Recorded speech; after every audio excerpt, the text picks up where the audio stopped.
Hi friends and welcome back to my channel. So friends, ఇవాల్టి వీడియోలో మనం చూసుకుంటే బంగారం మరియు వెండి ధర అయితే ఘోరంగా ఇంకా పెరుగుతూనే పోతున్నాయి ఫ్రెండ్స్.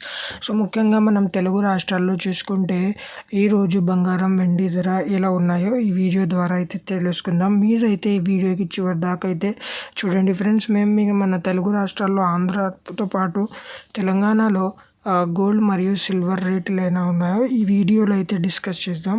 ముఖ్యంగా మనం చూసుకుంటే 22 క్యారెట్ గోల్డ్ రేట్ వచ్చేసి తులం 13,200 వరకు అయితే పోతుంది ఫ్రెండ్స్. అలాగే 24 క్యారెట్ గోల్డ్ మనం చూసుకుంటే 14,200 వరకు సేలింగ్ అయితే అవుతుంది ఫ్రెండ్స్. దాంతోపాటుగా మనం ఇక్కడ వెండి చూసుకుంటే వెండి ఇంకా డైలీ పెరిగి మనకి దాదాపుగా 2,600 వరకు పోతుంది ఫ్రెండ్స్. ఒక్క తులం వచ్చేసి ఈ రేట్లో వచ్చేసి మనకి హైదరాబాద్తో పాటు మన తెలుగు రాష్ట్రాలు ఏవైతే ఉన్నాయో ఆంధ్రప్రదేశ్లో కూడా ఇటువంటి రేట్స్ అయితే ఉన్నాయి ఫ్రెండ్స్. సో ఈ యొక్క రేట్స్ వచ్చేసి మనకి 13వ జనవరి తేదీన ఇంకా మనకు రాబోయే రోజుల్లో గోల్డ్ ఇంకా అయితే ఎక్కువ పోవడం లేదా దిగడం అయితే జరుగుతుంది ఫ్రెండ్స్.